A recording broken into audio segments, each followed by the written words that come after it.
Good morning.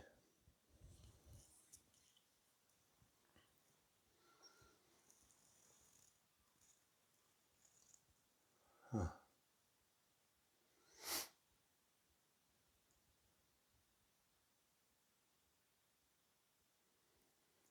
Well, thank you for being here and helping to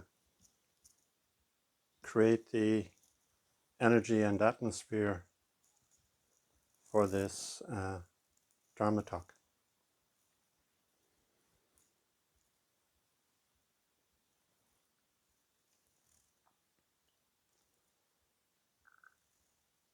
I attended a funeral this week. We had a memorial service on Tuesday, and on Wednesday morning I clicked on the link which took me to the church for the funeral mass. So I attended my first online,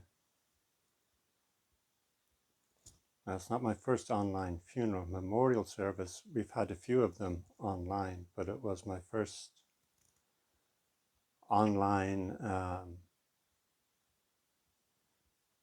church funeral. And attending a funeral made me, or led me to think about my own parents' deaths. And when my father died, it was in December, and it was cold and it was raining. I remember going to the funeral. I was very young. I remember being in the funeral car going to the church, and it was pouring rain. It was nighttime. Uh,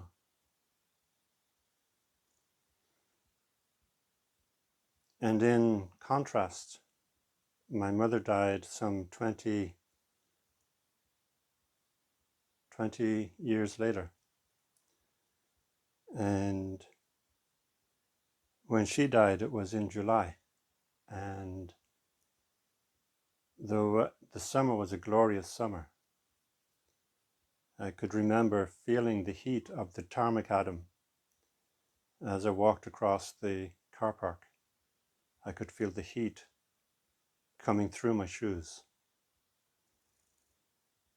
I may have even wondered if I stood there long enough would my shoes stick to the tarmac atom. So the contrast in these two funerals, one in the depths of winter and one in the heights of summer.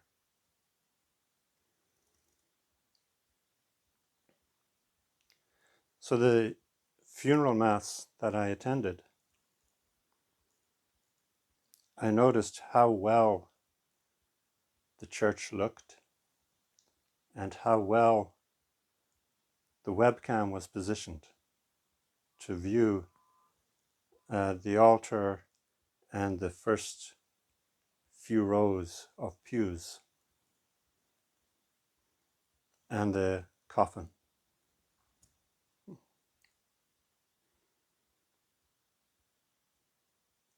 And the person who had passed was my brother-in-law's brother, Tony.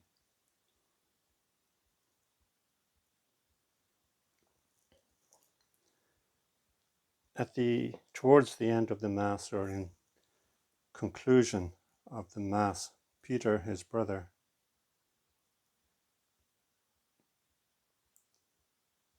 gave a talk or a speech. Through his tears, he gave a really wonderful, endearing speech. Tony had been ill for quite a long time. He'd been in hospital for almost a year.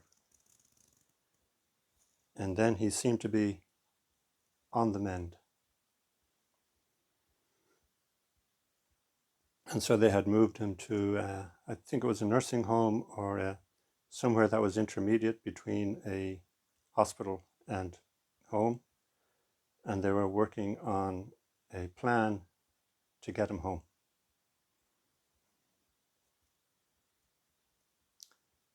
And then he died.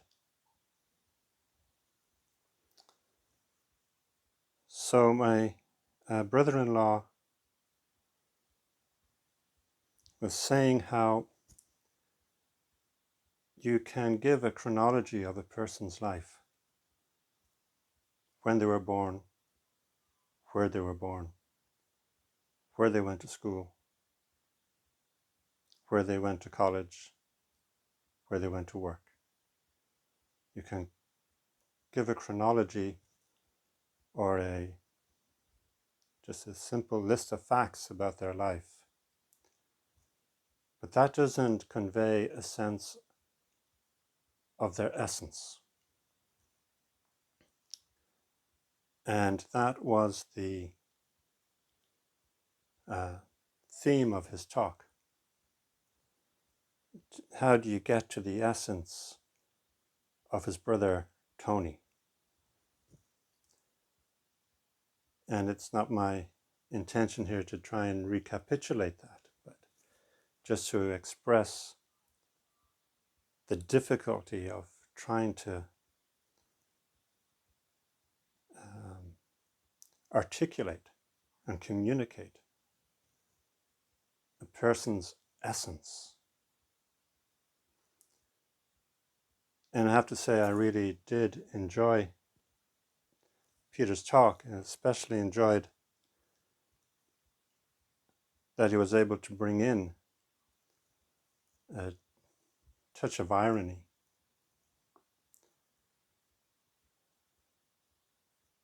You may be familiar with the phrase, and I've not been able to track it down: after a long illness, he died unexpectedly.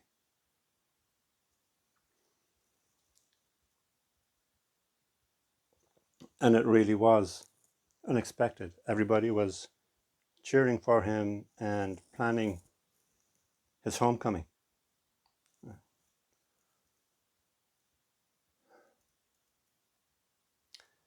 So how do you articulate or communicate the essence of somebody? And I thought, seems to have been a lot easier for Dongshan. When Dongshan was leaving Yunyan, as I'm sure you will all remember by now, he said to Yunyan, if in times to come people ask me, what was my teacher's likeness?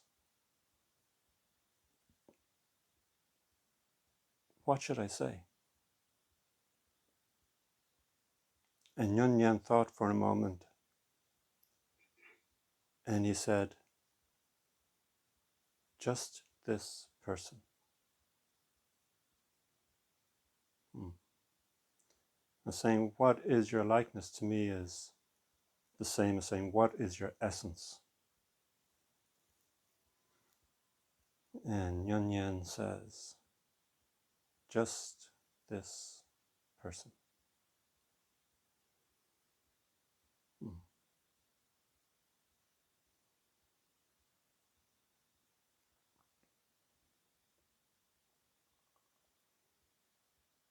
How simple and how sublime. And it's slightly nuanced because in a Chinese court of the day, it was also the response which was understood to mean guilty in court. plea.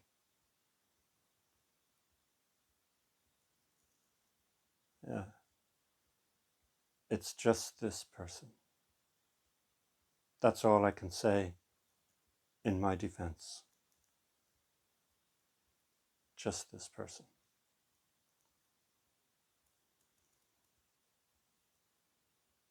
So I sent a condolence card off to my sister and brother-in-law and their family.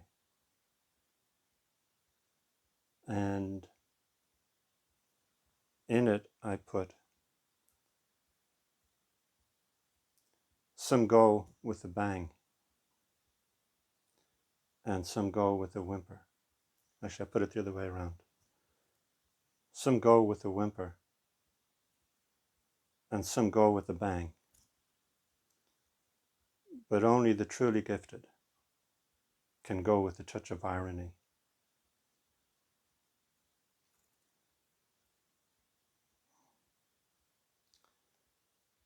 And perhaps only the true practitioners of Zen can go with a touch of Zen.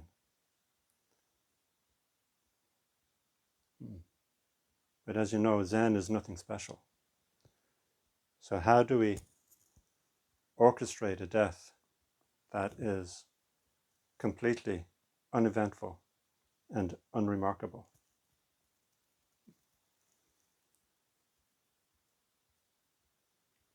We can't. We can't really orchestrate it. But it will be interesting, I suppose, to see how Zen teachers die. Interesting to see how each of us passes away.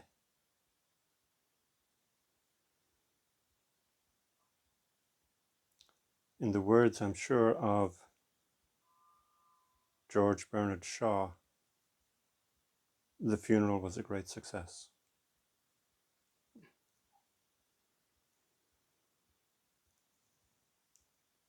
So what is the essence of each of us? What is your essence? What is my essence? Something worth reflecting on.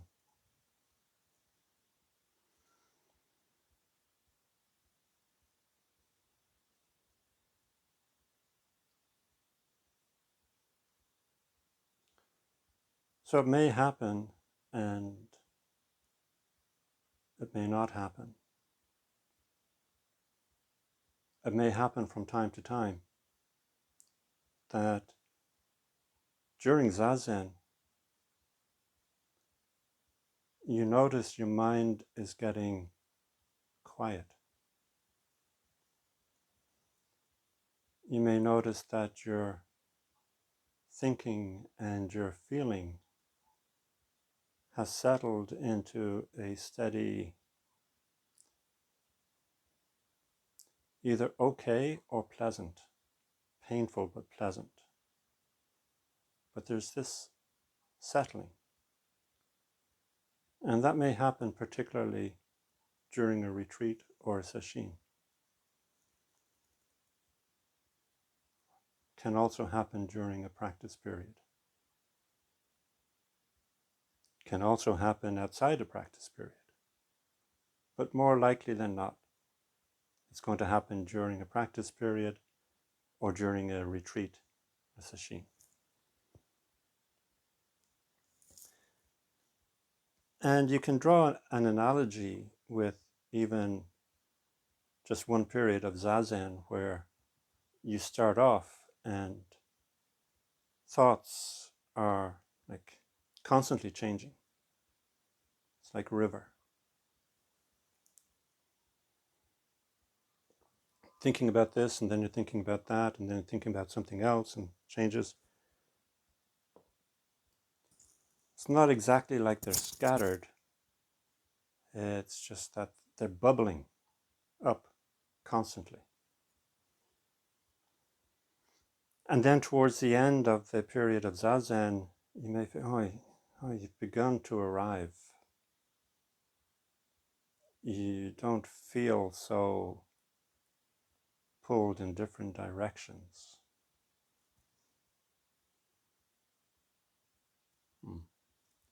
And if you do a few periods of Zazen, you may notice that the effect is even more so. You become more settled. And so in a retreat or sesshin, there is the opportunity to become more settled still.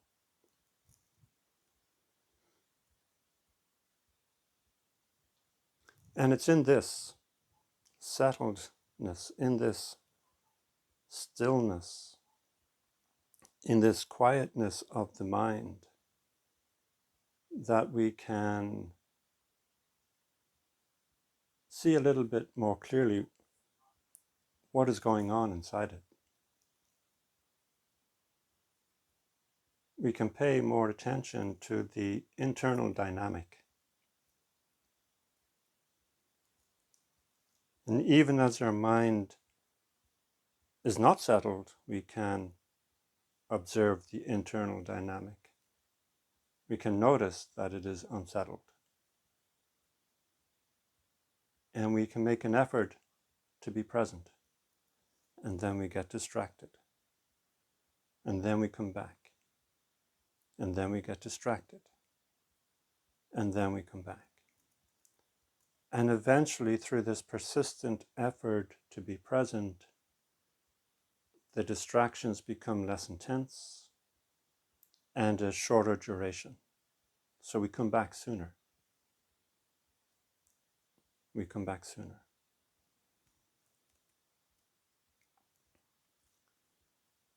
And it may be that in this coming back, feelings arise. And feelings are part of the present, and it can be very helpful to feel the feeling. You're being present.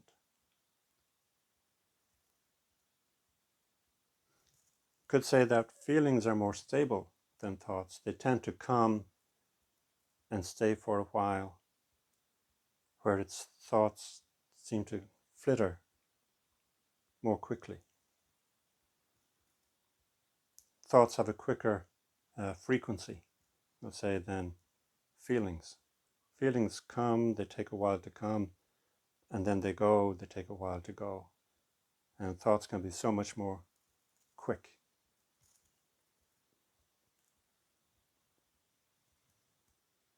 And if you find yourself thinking about something, like you're trying to solve a problem or trying to plan something, it's good to keep interrupting that. Keep coming back to the present.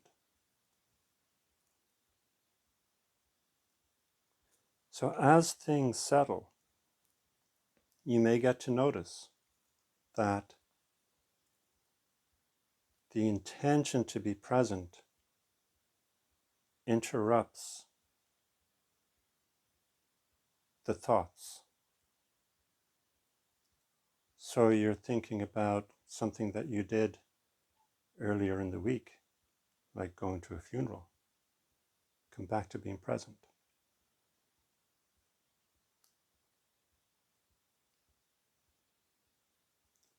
You think about something that you have done in the past, something that you enjoyed, like building a zendo, or doing the dishes, or riding a bicycle, or driving a car, or being a passenger in a car, or on a train.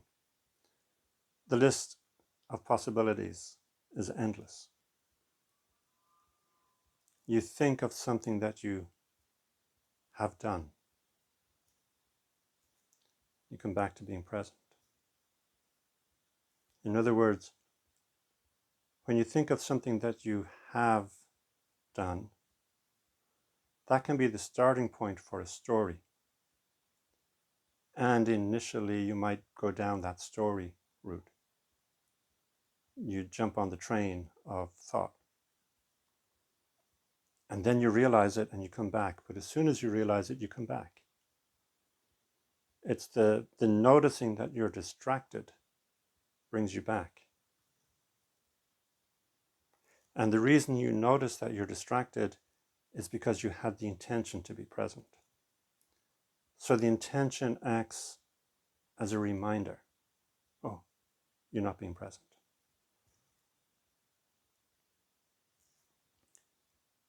So by paying attention to the internal dynamic, we can see how our intention is bringing us back. And we can see the natural tendency of the mind to go off in this and that direction.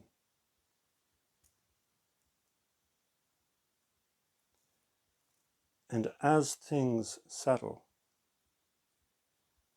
you may ask yourself a question. The question could be, who is observing this? And just let that settle, that question drop in. Don't actually try to answer it, just ask it. And you may notice, or you may not, but you may notice that when you ask the question and leave it there, there's a certain tension. It's not a big tension. It's not like somebody's going to gobble me up. It's not something to be afraid of. But there's a certain tension, a subtle tension, that is created by asking the question. And this, again, is observing the internal dynamic.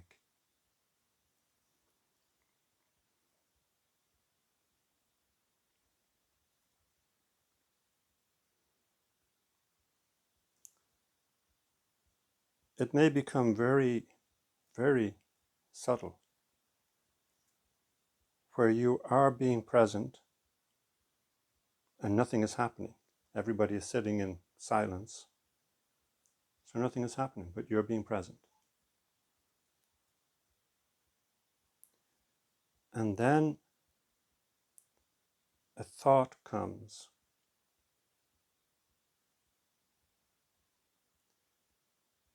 And you notice it, but you remain present.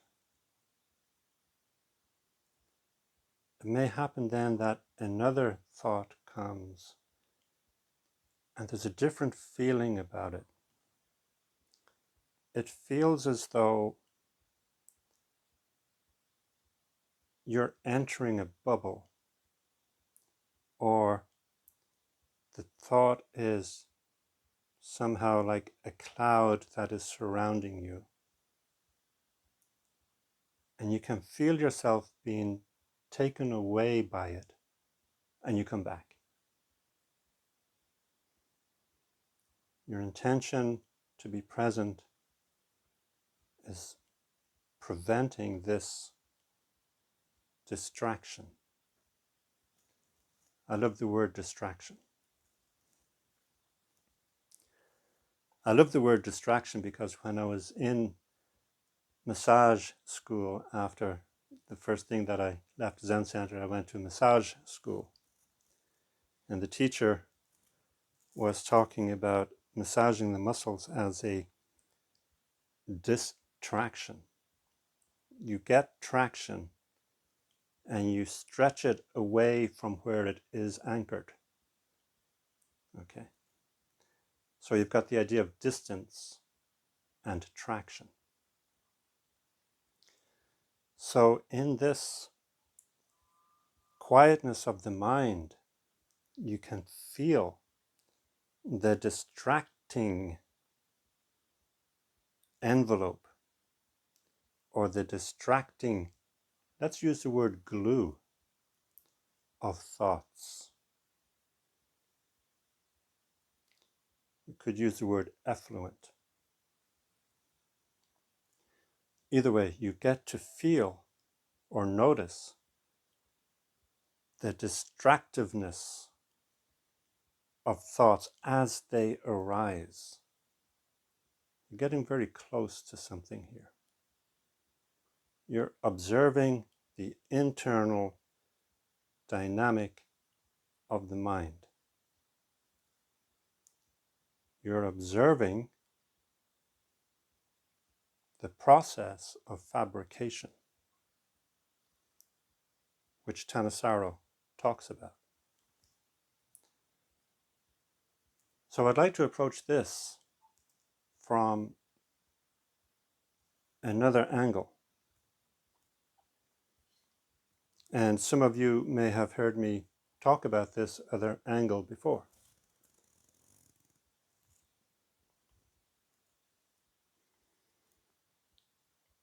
The 10 fetters. You hear very little mention of the 10 fetters, but they are there. And what they are the fetters or things that bind us to A, the wheel of samsara,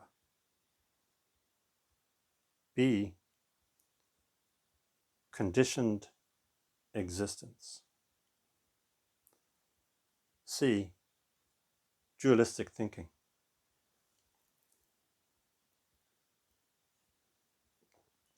Ten fetters. All of them are interesting. All of them are fascinating. And even as a group, they're fascinating.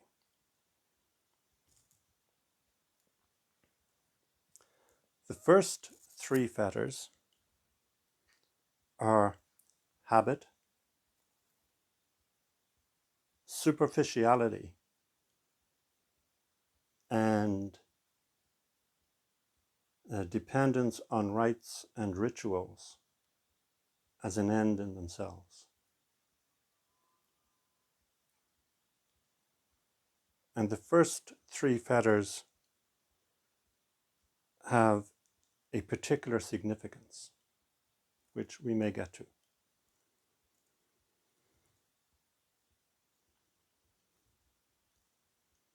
The next 2 fetters are very familiar to us: greed and aversion, or wanting to get and wanting to stop. So there's something that you want to get, or there's something that you want to stop. I want to stop somebody from doing something.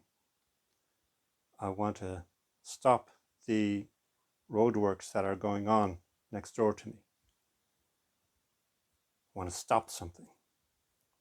Or I want to destroy something. So greed and hate, or greed and aversion.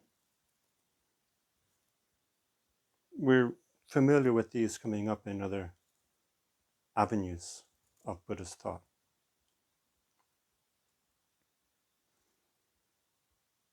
So as you sit down in Zazen, you may find yourself wanting to get something. A thought may occur to you of being at an airport, and you think, yeah, I want a holiday, and then we start about all the holidays that we've had, and how great it would be to go back there, and how great it would be to be doing this and doing that. We want to get something.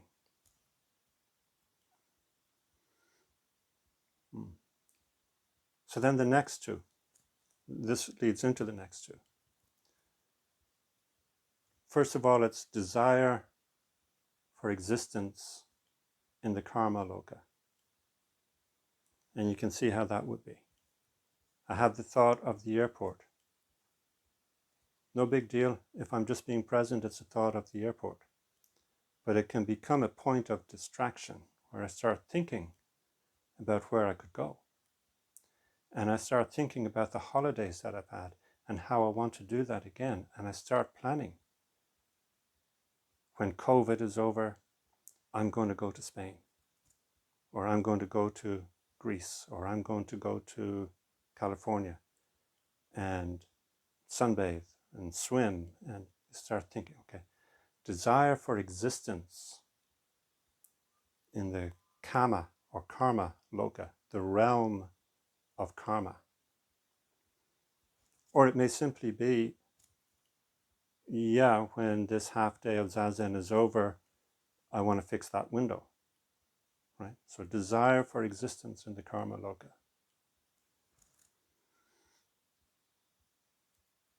The next one, desire for non-existence. Now, it may be that people who have had, I think it's called suicidal ideation, this may be one that they get. I don't know. But it's kind of a desire that I wish all this could just stop. Right? Wouldn't it be great if everything just disappeared? So desire for non-existence. Now I think we get into the three most fascinating of the set, the last three. Conceit. So you may be sitting there in Zazen. Now see, when you first sit down and when you're first doing the retreat, it's not like there's a linear progression through all of these. You can flip between greed, wanting to get something, and then a desire for existence in the karma loka. And then somebody next to you starts doing something irritating, so you want them to stop. So you can fit around from one to the other.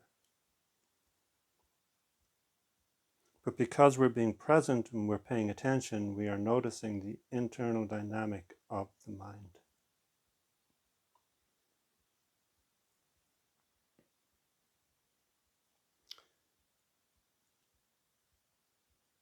Conceit. It may be that you're sitting there and you think of somebody that you've known in the past, somebody that you know in the present.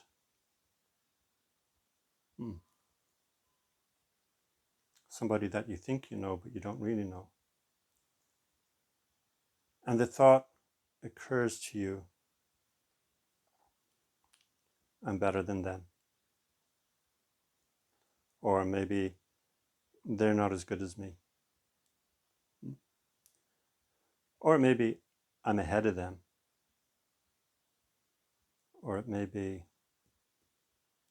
they're ahead of me. And there's a feeling that goes with that thought. So this is called conceit.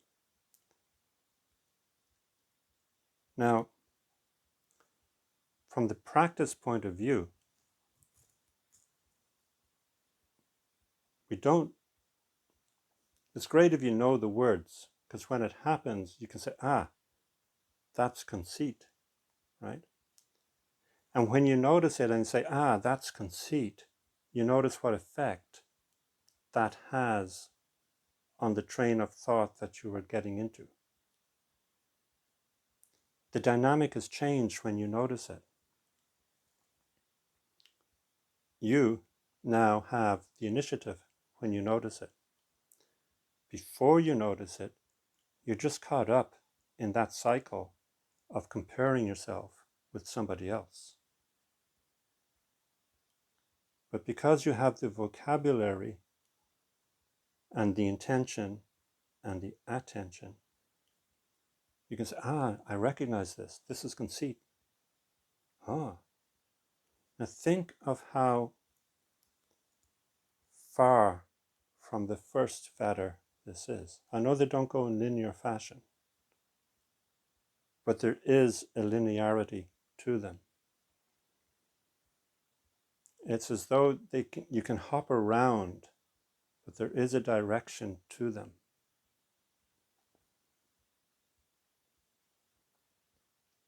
So we notice that it's conceit, not because we want to eradicate or judge the conceit as bad, but just as the ability to observe the internal dynamic. just to be able to recognize what is going on and to see what happens to the story when you recognize it's a story. So there's actually 3 conceits in Buddhism. And the first one is, I'm better than them, or I'm better than him or her. I won that round of chess. I'm better than them. So there may be a feeling that goes with it, a feeling of superiority. The next conceit is, they're better than me. This is also a conceit. Maybe they won the game of chess and you feel a subtle sense of inferiority. Again, we're not here to judge. You're not here to judge yourself for having a conceit. It's more a sense of curiosity and interest. Oh, it is there. I do have that. It does come up. That's fascinating.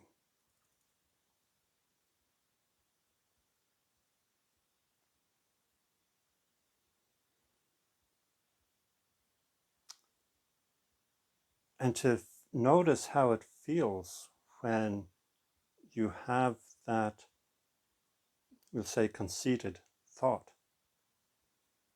How does it feel to have a sense of advantage or superiority in comparison to somebody? And how does it feel to have that sense of inferiority? So noticing the thought and noticing the feeling, it's like what I was saying at the beginning. When you ask a question in this quiet state, you may be able to detect and to feel the kind of expectation or tension that the question generates. So if you say, who is feeling this? That will change the dynamic.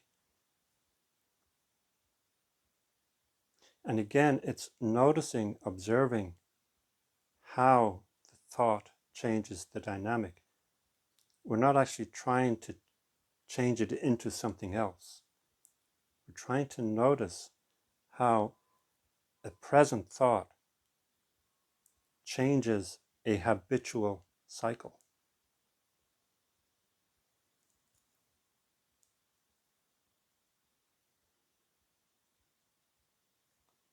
So the idea of noticing the conceit is not to pass a judgment on ourselves or on the other person, but just to notice that, oh, it's there. Interesting. And the third conceit is, we're actually the same. We're on par. So these are all conceits because they revolve around comparing self with others, or others with yourself. Compare and contrast.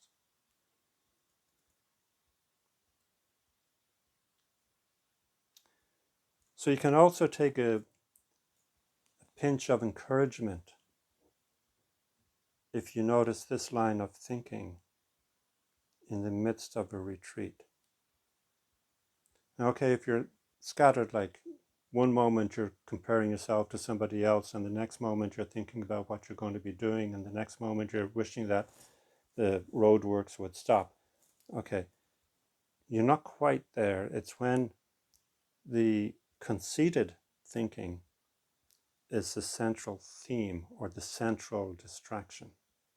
So when that's what comes up again and again, okay, then you're getting pretty close to something. Because the last 3 fetters are conceit, distraction, and ignorance. And if you just stay with the effort of being present, the conceited thinking will disperse. And then you are really present except for this tendency to be distracted.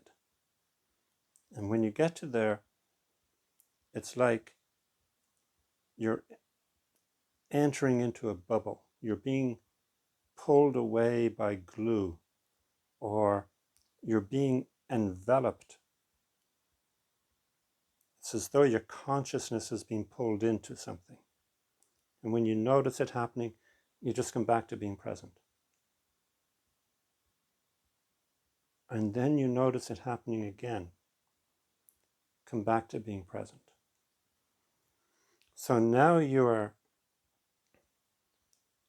entered into an internal dynamic where your intention has overcome the fetters except for distraction and ignorance, but it's working with distraction. And there's not much you can do about it except not be distracted. Okay? And it's your intention that will keep you from being distracted. Stay present. And it's your attention that lets you know, oh, I'm being like sucked into this. I'm being pulled into this. So eventually this distracting stops. And you are continuously present. As Dogen says, you have achieved continuity. And this is called the host within the host.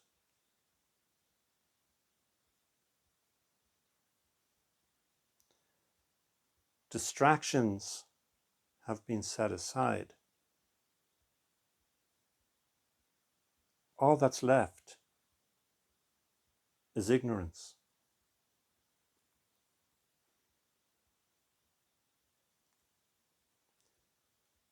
And the strategy remains the same. Just be present. You may find that this ability at this stage to be present goes beyond zazen.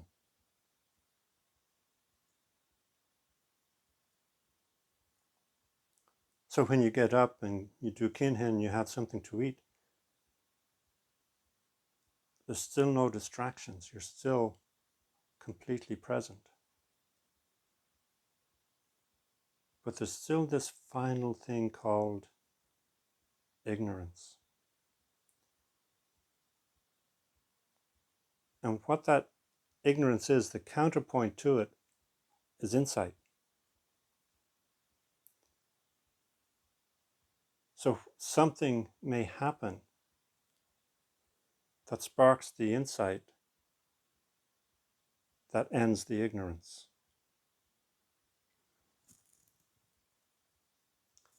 And this brings us back to the first three fetters, because the first time that you complete this path,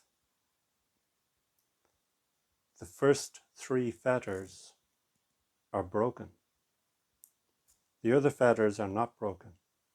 But the first time you do it, you are, in the early Buddhist language, you're a stream entrant, and you have broken the first three fetters: habit, superficiality, and a dependence on rites and rituals in and of themselves.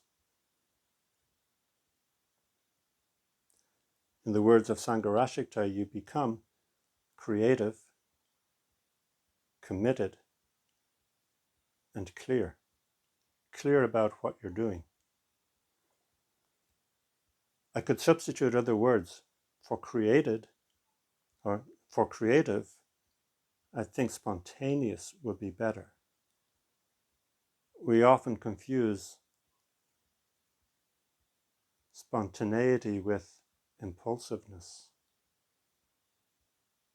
And if you remember me talking about Jojo and the dogs, there's something remiss about impulsiveness and Buddhist teaching. But spontaneity is a different matter. So you become spontaneous, and instead of committed, I would use Tanasaro's phrase, convinced or conviction. And instead of a dependence on rites and rituals in and of themselves, you're no longer dependent on rites and rituals.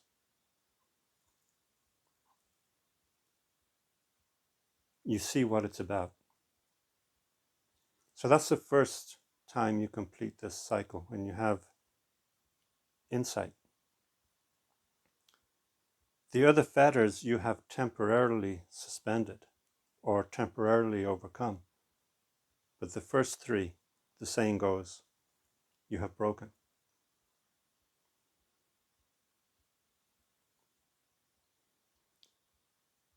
And with that insight, there is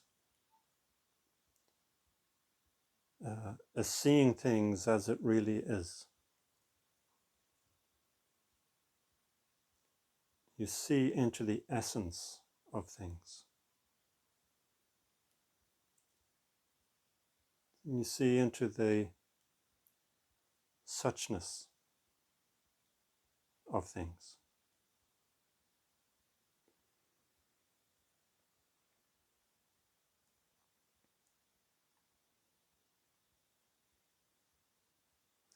So there's a great opportunity to make excursions into this path in the retreat that's coming up soon, Rahatsu. And the practice period itself is a great opportunity. And I'm glad that it is proving to be helpful and supportive to so many of us.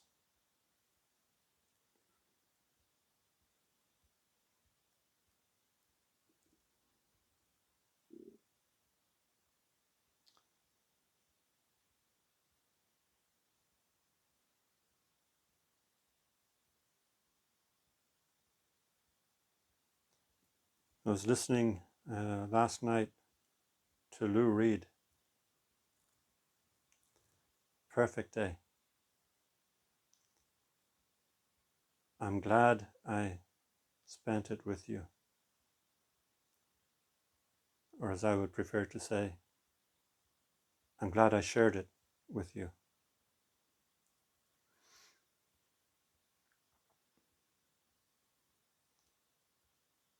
And maybe that's as much as we can say. But when I heard it, I thought of Dongshan and how he said the translations differ. Now I see it everywhere. And another way it's translated, now I see him everywhere. It could just as easily be her. A kind of personification of it. Seeing things as it really is. Or seeing things as he or she really is. And then Lou Reed, not calling it, not calling it he, not calling it she, but calling it directly you. It's such a perfect day. I'm glad I shared it with you. Thank you all very much. I would like to conclude with my 3 bows and then open up to some questions and answers or comments and observations. And that may take us a little bit beyond